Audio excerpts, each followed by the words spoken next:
Jadi Ya, itu. hati, jiwa kita ini kemudian hubungannya dengan pendengaran dan penglihatan. Jadi memang dari sisi kesehatan, apa yang orang itu lihat, apa yang itu orang itu dengar, karena manusia. Jadi kalau kita kembalikan ke konsep tentang kolbu tadi itu, maka subhanallah manusia itu kalau berdasarkan dia makhluk hormon, Ustaz. Makhluk hormon. Kalau kita kembalikan kepada bahasa Arabnya kan, kolbu itu kan sesuatu yang berubah-berubah. Gitu. Ya taqallab. Iya, katakanlah. Jadi dia berubah terus. Nah, setiap perubahan itu tuh tergantung dari apa yang dia lihat, apa yang dia dengar. Oh begitu ya? Begitu. Oh berarti memang kuat sekali hubungan ini. Jadi apa yang masuk ke pendengaran kita, ke penglihatan kita, itu yang membuat hati ya taqallab itu. Iya. Akhirnya apa? Contoh gini. Saya sekarang contoh gampang aja. Saya sekarang lihat jeruk nipis. Mata saya ngelihat jeruk nipis. Lidah saya punya memori bahwa jeruk nipis itu asam. Pendengaran saya lihat sering mendapatkan informasi dari orang atau mendapatkan info bahwa jeruk nipis itu asam. Maka ketika lihat, jadi kalau kita kembali ke konsepnya, jadi kenapa manusia itu atau ya kita orang beriman ini hidup itu harus mengikuti kehendaknya Allah untuk menerima apa yang Allah perintahkan atau apa yang Allah kehendaki, maka aman semua kita. Contoh, saya bilang begini, ini jeruk apa sih? Asam, bikin sakit lambung, bikin apa segala macam. Kata-kata dia tadi muncul dari apa yang dia dengar, dia lihat, dan dia rasakan. Dan dia merasa itu tidak nyaman, tidak baik untuknya. Maka otomatis saat itu juga ketika kata itu keluar, langsung adrenalin atau noradrenalin keluar dari kepalanya. Jadi kalau saya bilang itu ini kayak parabolanya. Parabolanya. Padahal sebenarnya dia cukup mengatakan ini Masya Allah ya, jeruk nipis ini banyak sekali manfaatnya. Meskipun dia nggak suka. Ketika dia mengatakan ini subhanallah rabbana ma khalaqta hadza batila, luar biasa jeruk nipisnya. Dia bisa untuk penyedap, dia bisa untuk segala macam. Meskipun dia nggak bisa makan, tapi memaknai itu dengan positif, yang keluar nanti endorfin. Endorfin itu cara kerjanya sama kayak orang yang lagi, jadi di dunia kedokteran Ustaz ada ada obat namanya morfin. Morfin ini ada morfin sintetik. Jadi tubuh kita punya morfin alami, namanya endogenous morfin. Prinsip kerjanya sama, nanti hubungan sama ini, nanti saya jelaskan. Siap. Masya Allah tuh. Kenapa? Waktu Maryam, rutoban janiyah, kata Allah. Iya. Suruh goyangkan tuh pohon kurma itu. Dan yang turun kan ini. Iya, betul. Nah itu menarik itu.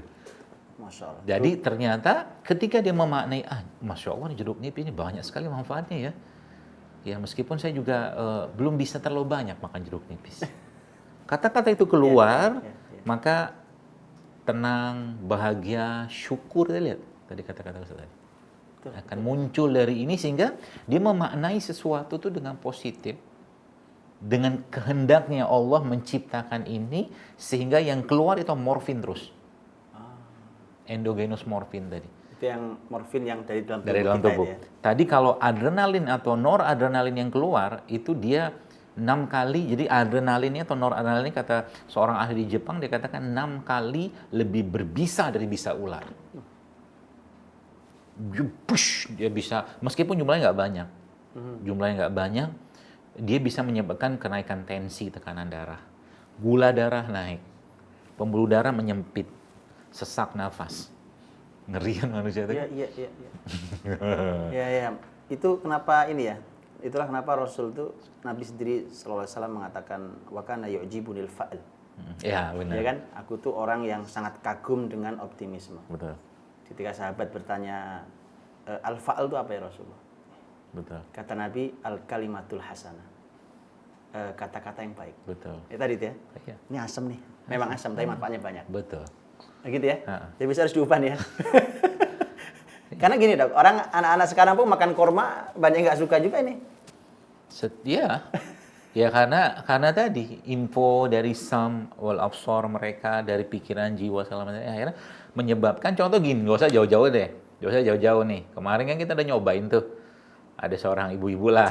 Saya coba suruh dia makan tempe. Iya betul, betul. Kok tempe mentah? Iya betul. Ini tempe mentah ya. Nah, tadi tempe mentah. Saya udah bilang Ini Mas mateng Ibu, ini. pada mateng Bu. Kok mateng? Lah iyalah waktu bikin tempe kan direbus dulu kedelainya, saya bilang. Iya betul. Coba campurin sama madu. Kata gitu kan. Ternyata habis satu piring. Bisa tahu dia orang itu. tahu. Iya. Gitu saya, Masya Allah kan. Iya, Nah, ya, gitu. betul. Itu yang mengubah cara pandang kita ya. Dan subhanallah, itu kan al-fa'al.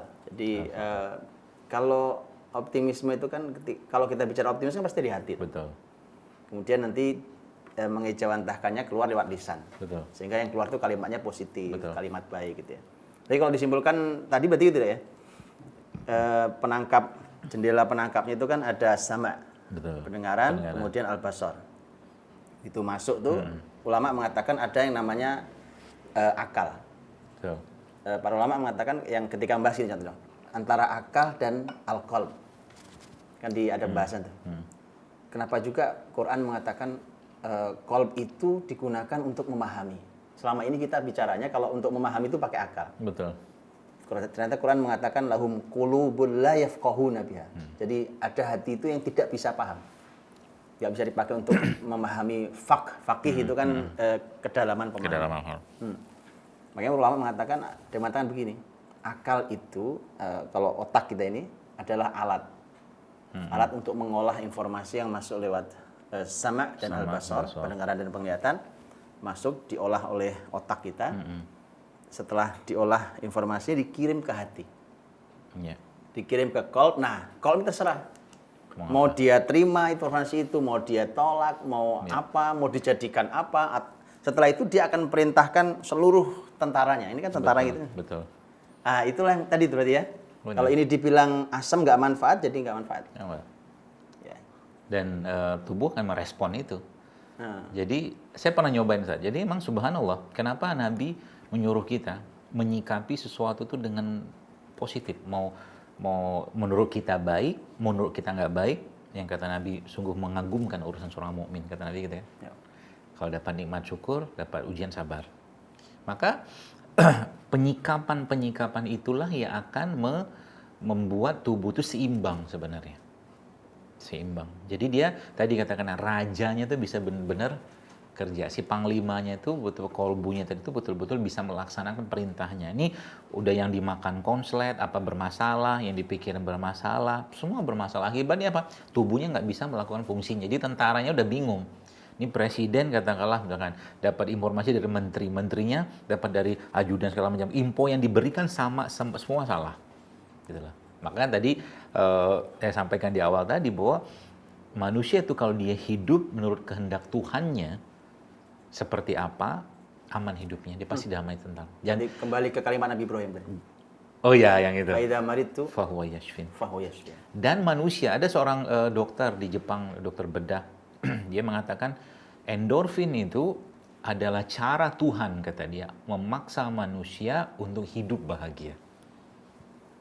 Cara Tuhan memaksa manusia untuk bahagia. Dengan endorfin itu. Dengan endorfin itu. Sebab jadi dia bilang, jadi kalau kembalikan ke ayat tadi yang afalam yasiru fil ardi fatakuna qulubu ya'qiluna itu seterusnya itu tadi memang bukan mata yang buta. Lihat matahari cuma sekedar lihat. Terus apa? Matahari itu ngapain gitu loh. Kok tiba-tiba muncul di timur, tenggelam di barat. Lihat bintang di malam, lihat bulan di malam, lihat awan bergerak, lihat gunung, lihat pohon, cuma lihat doang. Terus apa maknanya? Nah itu Zat. Pemaknaan itulah yang membuat kalau semua orang, jadi doa Nabi Ibrahim juga saya itu, Robbi habli hukman wa akhirni besar. Pemaknaan. Jadi mau dia lihat kunyit kayak apa, mau lihat dia kalau dia nggak ngerti ini maksudnya Tuhan menciptakan ini untuk apa, nggak paham dia. Itu letaknya di situ. Jadi sama juga kenapa Maryam ya alaihissalam ketika beliau itu subhanallah mau melahirkan Nabi Isa, Allah suruh beliau goyangkan pohon kurma. Jatuh rutop itu. Jatuh kurmanya.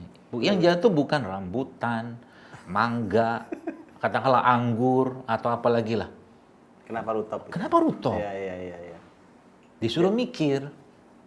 Jadi ini kalau dilihatin saja nih, terus tidak tahu maknanya, nggak ada artinya berarti. Tidak ada. Endorfin tidak akan keluar. Endorfin nggak Tidak keluar. keluar. Yang keluar itu cemas.